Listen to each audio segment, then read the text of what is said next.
Nobody love me, still I'm feeling like a John Doe. Pull up to my city and they treat me like I'm Pablo. Know I live a life that most of y'all will probably die for. Still I wake up feeling hollow, yeah.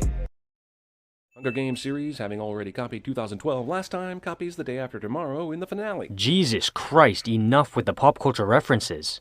I guess it would have been unreasonable for the black sludge to continue rising, so they drew the line at convenience. Or maybe they didn't want to completely submerge the buildings because they assumed the rebels would be in the open, so they didn't provide enough tar to cover said buildings. How did all that overflowing oil retreat back to where it came from? Do they have some sort of vacuum or something to bring all that oil back? Seems like it would be in the capital's best interest just to leave the ocean of oil there, strand these people, and starve them to death. Okay, so you answered your own question of how they got the oil back by saying they might have a vacuum, and as for them stranding the rebels, they end up sending peacekeepers to that location to kill them faster. It looks like they decided to hide out in the bottle from I Dream of Jeannie. Does anybody actually find these references funny? Didn't think so.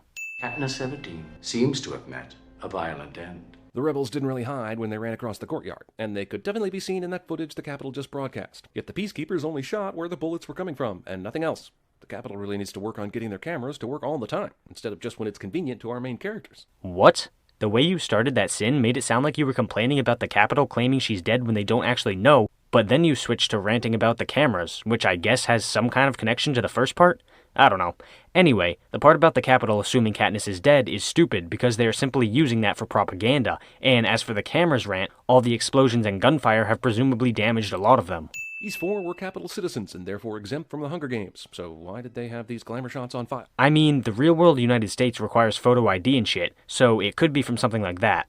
Also, this isn't an actual Hunger Games where they should honor the fallen, and Caesar just talked about how they were foolish, so why the f*** is the Capitol even wasting their time with this in memoriam reel? Yet again, that's propaganda. The Capitol is demonstrating its utterly authoritarian power over the rebels by treating the war like a reality television show. It's meant to break their spirits. So, Katniss Everdeen, a poor, unstable girl with nothing but a small talent with a bow and arrow, is dead. Earlier in the movie, President Snow said this shit.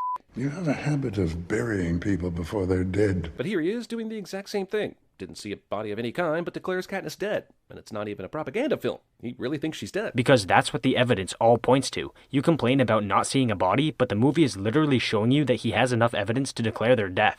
For those of you who don't know me, please allow me to introduce myself. The Capitol, with all its vast resources, can't seem to figure out a way to keep the rebels from hijacking broadcasts. Yes, because we were already told in the last movie that BD created a lot of their broadcast system, and that's why they're able to break in. I had no idea I meant so much to her. She's been a propaganda pawn since the first Hunger Games, and it's not like we don't know at this point that Coin is shady. The quasi-snarky attitude she's copying here really comes off as naive. But you literally just said that her attitude is snarky, so why are you acting as if what she said was actually what she meant? Also, the Capitol booby-trapped everywhere above ground, but never once thought the underground tunnels would be a place where a rebel force might try to enter. No, because as the movie explains, the tunnels are like a maze and can only be navigated by someone who's familiar with them. Therefore, the Capitol is assuming the rebels will get lost and end up starving to death underground or panicking and going above ground in the wrong location. We're too exposed here. Yeah, but no booby traps, so it's better than above ground, right? Yeah, which is part of the reason they're down here. What are you even criticizing?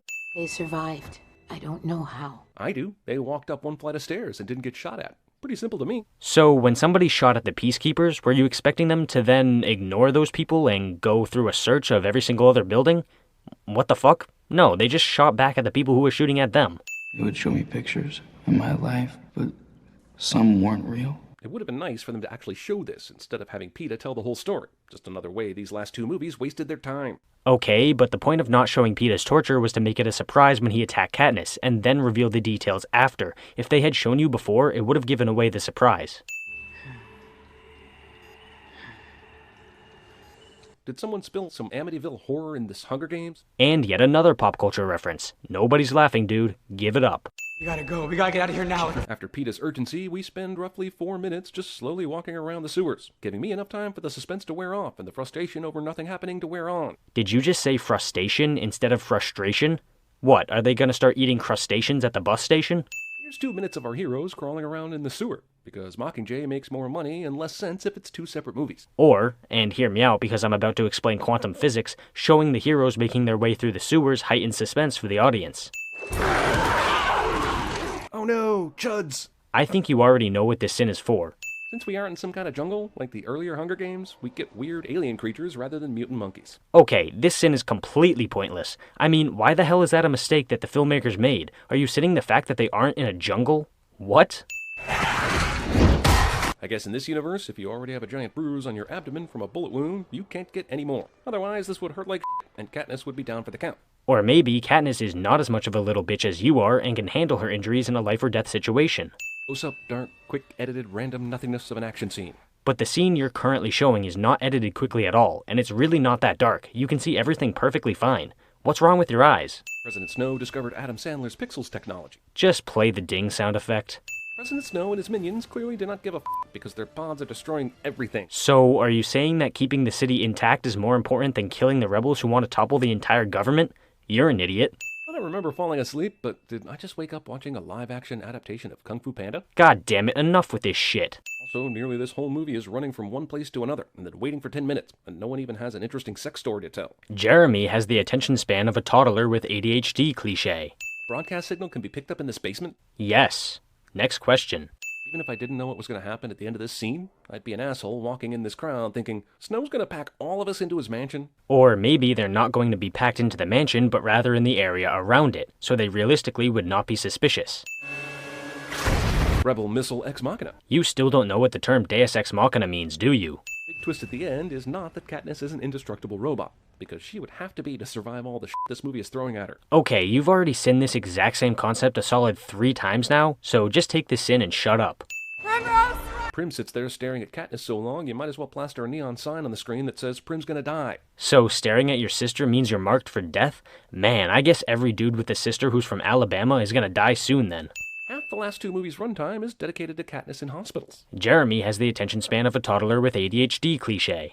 Fight was over after the Capitol dropped those bombs to defend the palace. So we spend the entire series building up to a war, and then we don't even get to see how that war ends. But the overall point of the story was not the action of the war itself, but rather the destabilization and replacement of the government's power, which the movie does show. How can you watch the entire series and still not understand that? This is the most boring episode of MTV Cribs I've ever seen. Jesus Christ, yet another pop culture reference. I must concede it was a masterful move on Coin's part. Wait a minute, so Coin is the one who killed all those kids? But that means other people know, right? She found rebels who willingly launch bombs on children. How would she keep that secret? By only using her most loyal soldiers and suppressing the truth. You know, exactly what the Capitol has been doing throughout the entire series. How the fuck do you not understand these parallels? Oh, my dear Miss Everdeen, I thought we'd agreed never to lie to each other. And the honor of this insane dictatorial murderer holds fast, for some reason, as if he has any reason to ever keep or make a promise to Katniss. So you're complaining about President Snow staying in character? That's stupid. Is that you? I don't know. If someone asks you if you helped murder a bunch of children and you respond with I don't know, you might as well say, yes, I did. And that's exactly the point the movie makes, so why are you sinning it? Hey, Mitch is the only person at the table who understands what Katniss is trying to do. Jeremy points things out on the screen cliché. So they sure lucked the f*** out that their large arsenal of timpani didn't get destroyed. Everything wrong with Mockingjay Part 2, ladies and gentlemen. They still have drums. So Effie made it out alive, obviously, but what happened to Caesar Flickerman? Does he still get to host his little show, or did the rebels explode? What you're asking for here is unnecessary exposition about a character who doesn't matter within the story anymore. Haven't you seen these movies time and again for having too much exposition? Why do you suddenly want more? I get that the rebels all hate Snow and want him dead, but why did none of them go for Katniss, who should be considered a traitor for killing the new president? Because she's still the figurehead of the revolution? Presumably, a lot of them might resent her for killing Coin, but they're not going to immediately kill the face of their cause for that one action. Is that the same cat from before? The one that we last saw in the bunker? I smell a spinoff. Hunger Games, Homeward Bound, Part 1. Please tell me that's the last pop culture reference in this video. We decided to take the Return of the King route when it comes to ending the series. God damn it. You'll be happy to hear that Katniss's mother has been training new medical units in the Capitol. This is the second letter being read to Katniss in 5 minutes. Katniss is only here to listen to people describe things, not actually witness it. So, did you want a scene where Katniss hangs out with her mom while she trains doctors and shit? Haven't you already complained about this movie being too long and boring? No happy ending is complete without a baby thrown into the mix. Jeremy sins babies. She and Peeta lived through a horrific war and are no doubt scarred for life, but they're parents now, so yay, I guess. It's a page from the Harry Potter book of, oh god, how do I end this shit? But the movie makes the point that it's not a perfectly happy ending and that they are scarred for life. So I'm really confused about what you wanted them to do.